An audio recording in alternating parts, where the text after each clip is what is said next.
I answered my phone and my mom just said, "Hey, Jennie, wherever you are, you better hit your knees. There's 2 Army officers here and they need to talk to you."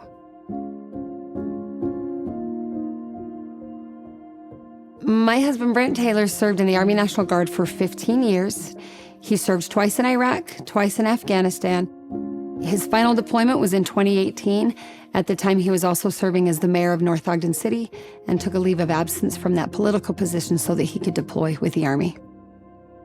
Brent was killed in Afghanistan on a Saturday morning. And honestly, gut reaction, I went into shock. I don't remember crying. I didn't scream. It was, "Tell me what you need to tell me." I remember all the kids were outside and I think I said something like, "Come inside, we have to talk." And I remember trying to scoop them all into my arms on the couch and thinking, I don't have 7 arms. And then as the emotions of it all caught up, as the day quieted down, it was just an immense loss and just the overwhelm of thinking, I'm an unemployed single mother of 7 kids. I don't know how in the world we're going to survive. By morning, it was the cover of every single newspaper, not just here in Ogden, not just here in Utah, but nationwide. They say he's the first sitting politician to be killed in action since the Civil War. And from the very beginning, I knew it was not just our story to tell, and it was a story I felt compelled to be willing to share. I received my first Minky ever on my birthday. I remember just thinking, this is amazing. It's so comfortable. It's so warm. It's so loving. And then 3 days later, Brent was killed. And the very next day, I remember a friend of a friend who showed up with 8 Minkys. 1 for me and 1 for each of my children. It was as if it was a hug from the community and really the country. And those blankets just became the ultimate symbol of that shared sorrow and grief, and also that outpouring of love. 2 days after Brent died, my 2 oldest sons and I went to Dover Air Base with Brent's parents, where the Army conducted what they call a dignified transfer. They transfer his remains back onto American soil. And as we traveled, I remember just being very cold for several days. And so I took my little baby daughter's blanket with us on the trip because it was small enough to carry on.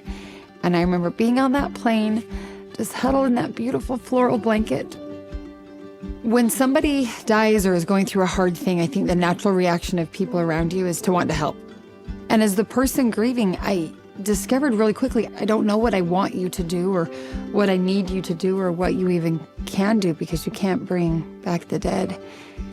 But the gift of a blanket, the gift of that Minky, I think transcends all other offerings, because what it says is, I'm so sorry and I love you. It's become the only gift I give to anyone who's struggling, not just with death, but any hard time. When I know someone's in pain, I know the only thing I can really do is say, I'm so sorry and I love you. After my husband was killed, our family had a lot of opportunities to honor him and remember him. We were invited to ceremonies and visitations all over the country, including at the White House. And as we attended those and had those healing experiences, I felt a desire to share that with other families. We started what we call the Major Brent Taylor Foundation, and it's an organization that we began to honor Brent and remember him and his legacy, and it's turned into a wonderful avenue through which we can honor other families. There's a beautiful memorial to the Global War on Terrorism in Georgia at Fort Moore. My family and I attended the year after Brent died. His name was one of those added as people who had died in that war, and it was such a healing experience to, for one, see his name etched in stone. They give you a little piece of paper and a crayon like in the movies, and you're writing his name. You're realizing that he is one of 7,000 names on that wall. So after we attended as a family in 2019, my sister and I said, we've got to help other Utah families get here. While we were planning this trip for other Gold Star families, we thought it would be so wonderful if we could give them a blanket too. So we thought maybe we could try to get a discount on 1 blanket per household. And when we talked to Minky, they surprised us, they shocked us, and gifted us 1 blanket per person for free. That day that I picked up the blankets was the first day I ever met Sandy. And she was lovely and warm. And we went into the Minky warehouse here in Ogden. And she had just directed her staff, her team, to get 75 blankets, which was 10 more than we even had travelers for, just in case. She didn't want to leave anyone out. And so we had one in red, white, or blue for every one of these passengers. And we were able to have this beautiful weekend together of laughing and crying and remembering and honoring. You could just see years of grief and hurt kind of melting away as we all just came together to love and honor these good men and women who are willing to die for our freedom. And when we got off the plane, we were able to present each family member, each individual person, with a Minky to take home to remember that trip by, and to have those beautiful words of, I'm sorry, I love you, and please remember how you're supported through that comfort. I'm proud to say now it's been 5 years, and I'm proud of who I am. I'm proud of who my kids are. And I can see in each of my kids pieces of him and his influence, but I can also see a household full of individuals, and I think he would be proud of that too.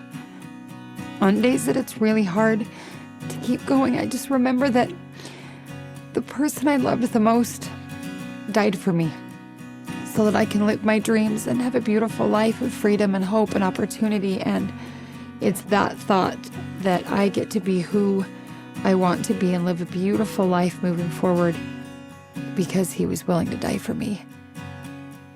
I don't worry as much about what the future brings because at one moment in time, the future brought me my worst case scenario. And we've survived it. So it's given me confidence that whatever comes next, we can face that too. And I know we won't ever have to do it alone.